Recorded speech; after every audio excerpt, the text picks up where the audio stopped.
Hi. Okay, so I am so excited about week 7 of The Artist Way by Julia Cameron. Like, wow, this is so much better than the other weeks, that is for sure. It is all about recovering a sense of connection. So I already did one video about the introduction, right? And all the steps and what she kind of talked about it through that. So you guys can watch that. There was some really good aha moments in there, by the way, because I'm so excited about this week. And now I decided to do a separate video because she has an archaeological exercise that she wants you to do. And there's basically 20 questions that you have to answer. And I thought, you know what? So many aha moments, so many, where the fuck did that come from? Moments that I think I'm going to just kind of do a separate video. Okay. So basically now I'm going to kind of look at things that just phases that she wants me to complete. I'm going to do that, and then you guys will get the flow of what's happening. So hit subscribe. That's right. Click it. That's the whole thing about this YouTube thing. I need subscribers.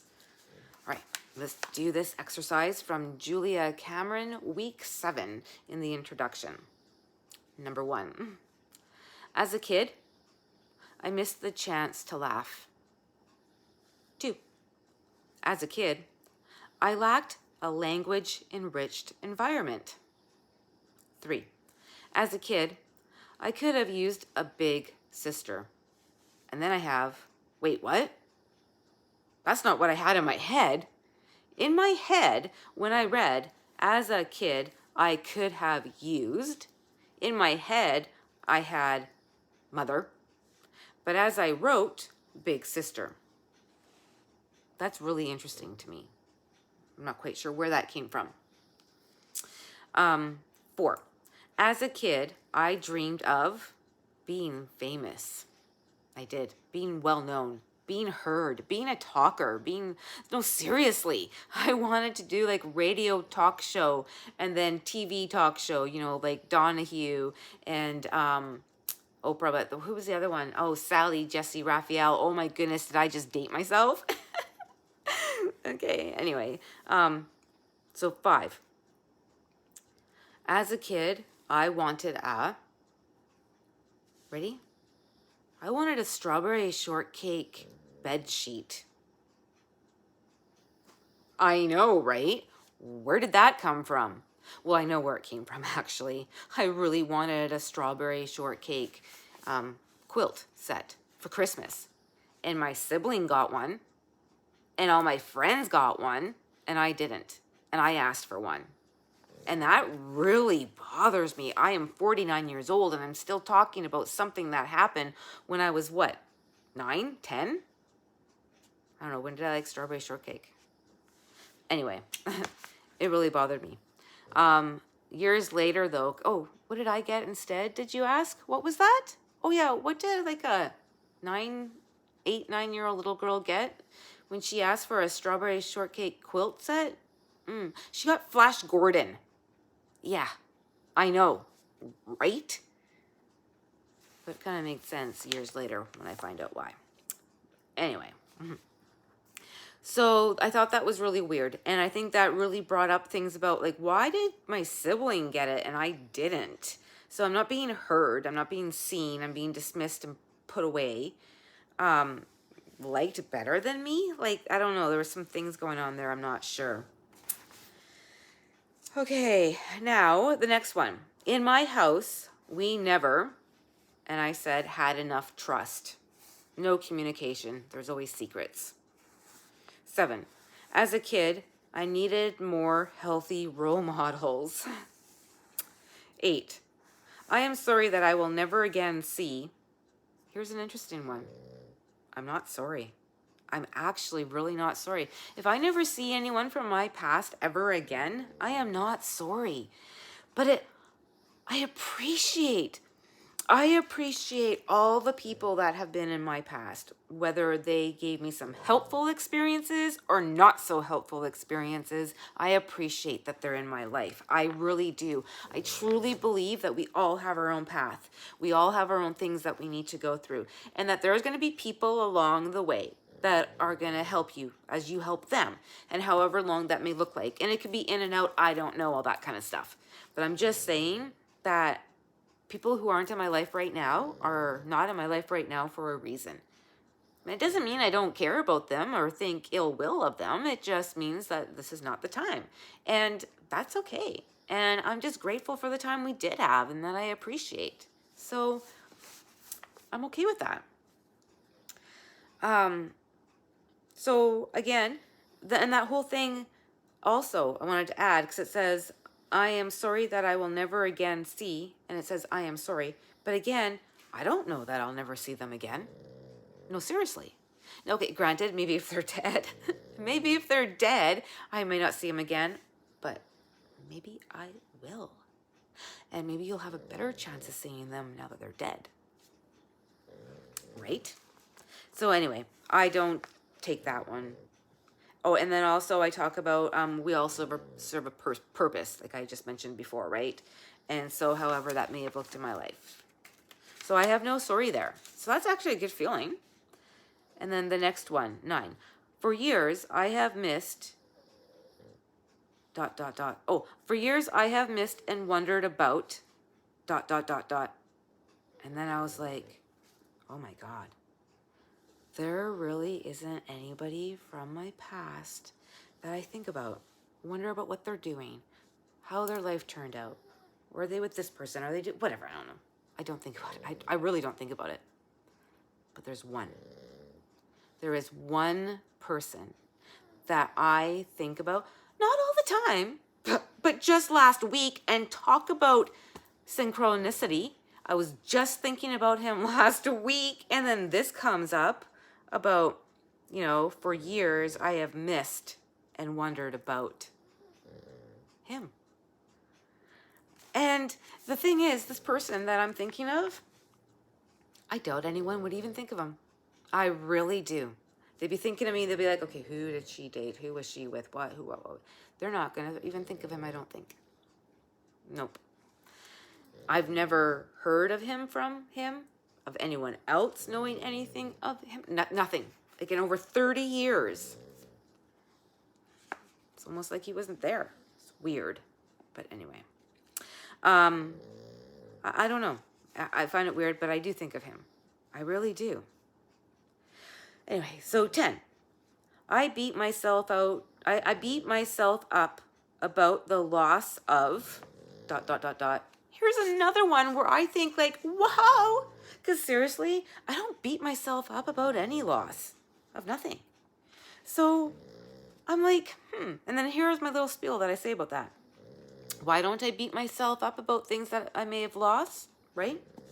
Well, I know Mel Robbins doesn't like this, but seriously, it is what it is. Whatever happened, happened. And I've had to accept it, right? Or like, if I don't accept it, I'm stuck there. So like, I've moved forward. We all have our paths, and we all have our experiences to live, and we all create our own realities. And so I'm not going to hold on to something that I lost for whatever reasons. Obviously, that wasn't supposed to be whatever it's supposed to be. Like, I'm not going to beat myself up over it. The past. And if there was a loss, but looked at it already and took away the gifts, my blessings. What am I grateful for? Why am I grateful I had that loss? What did I walk away with? Oh yeah, I walked away with a lot, let me tell you. And so I'm not going to beat myself up over it. And that is like an awesome feeling, right? Okay. Now, that was the first 10, kind of going back into your past and blah, blah, blah. You get where she's going with that, right? Now, here are the next 10 that she gives. And she says, I have a loyal friend in blank. And I said, I actually have several really good, loyal friends in my life. I'm very blessed with some people in my life. Like, I truly am. 2, one thing I like about my town, very ironic too, that this question comes up, because something I've been really working on for a while is the acceptance that I belong here at this moment and this time, right now, I'm right where I need to belong, and I accept it. I accept this. It's all good. And so one of the things that I really like about my town, let me tell you, are being surrounded by the mountains, the forest, the rivers, the abundance of the beauty and the green. Oh my God, we are so blessed here. So I'm very thankful for that. Number 3, I think I have nice blank. And I said nice eyes. 4, writing my morning pages has shown me that I can create and maintain a routine, as well as be kind to myself when I miss a morning page. And then have the discipline and the commitment and the belief in myself to get back at it again.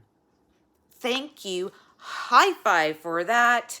Yeah, I am on it, man. I told you I'm doing some good stuff here. 5, I am taking a greater interest in, this was interesting to me because this is starting to come out for me as well. Becoming a life coach. But no, not a life coach. That's not the word. And I'll find the right word. But kind of like the self-care coach and the wellness facilitator, right? I want to help people. I want to help them find gratitude in a situation. So, somebody has a problem, a challenge, a belief, or whatever it may be, and then I can help them go through the process of like recognizing what you're grateful for and using that gratitude for the solution to start the healing, right? To help them reset their mindset, to help them heal, to build relationships, to set and obtain goals, to go on their spiritual journey, to grow, to connect, to just help them motivate and fulfill their dreams. Like, who is that? What would that be called? That's what I want to do. So, and I'm thinking more and more about that. And I'm finding that I'm having more and more opportunities to practice. Just saying. Okay. 6, I believe I am getting better at being open to receiving the abundance, better at seeing the acts and the synchronicities that fall in my lap. Better at seeing and acting on, oh, there you go, got it now. So I'm better at seeing and acting on the synchronicities that fall into my lap. And I made a note here saying I'm going to follow up with that tomorrow. Anyway, so that's exciting. My artist has started to pay more attention to, and then I was like, I don't know. What is my artist starting to pay more attention to? And then I thought, eating. No, but legit, I'm actually eating a meal a day where I'm actually cooking, cutting up vegetables, and actually making a meal for myself. My kiddo hasn't been here for a little bit, so I've been having to remember to eat. Yay me for that. So being healthy, being really conscious and aware of that. My self-care is practicing gratitude. My self-care is having a morning routine. My self-care is listening to my body. My self-care is eating. My self-care is kindness to myself. My self-care is surrounding myself with people who are lights on my path. I practice self-care every day because, who would have thought, self-care is so life-changing. Like, wow. Okay. And then it says here, I feel more, and I said successful, hopeful, excited, light, bubbly, head up high, back straight, shoulders out, chest out kind of idea, or chest open. I have so much to be thankful for. I'm so grateful. I'm aware. I'm awoke. I'm alive. I feel alive. I feel really good. Joy? Yeah, joy and gratitude. I just feel really good. 10. Possibly my creativity is being, let me just make sure I'm saying that right, because I got a little spiel here. Possibly my creativity is, being alongside, slightly guiding people through a mindset reset, mind shift, if you will. A different way, perspective of seeing a situation through coaching and education and gratitude practices, starting to release creativity. As I'm starting to realize creativity is not material form like painting a picture, right? It's manifesting your desires. It's your talents and your gifts to others. And it's like using that creative energy and doing energy exchanges. So I'm really starting to do that mindset myself, and I'm starting to kind of figure out exactly what I'm wanting to create, if you know what I mean. So that was just the introduction of The Artist Way, right? Julia Cameron, week 7, recovering a sense of self, of connection, pardon me. I learned a lot just in the introduction. I still have to do some of the tasks. I will be doing videos of that for you guys, but that's where I'm at. You know what? There's a quote here that I'm actually going to end. Oh, and there's something too I wanted to share with you. Okay, 2 seconds. There's something that she talked about jealousy, okay? And I think it's really interesting because she says that jealousy is that fear that we won't be able to get what we want, and frustration that somebody else seems to be getting what is rightfully ours, even if we're too frightened to reach for it. I thought that was very interesting. Something I want to talk more about, but basically, fear plus frustration equals jealousy. I thought that was really brilliant. And that it doesn't allow for the abundance of the universe, which is, again, that whole thing that could be stopping you from manifesting and then accepting what's already there for you to take. So I thought that was really interesting. Anyway, the quote that I am going to end with is this: we cannot escape fear.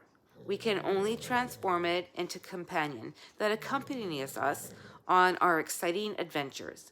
Take a risk a day, one small or bold stroke that will make you feel great once you have done it. And that is Susan Jeffers. I don't know who she is, but I like the quote. Anyway, who would have thought that self-care would be so life-changing? Have good sleeps.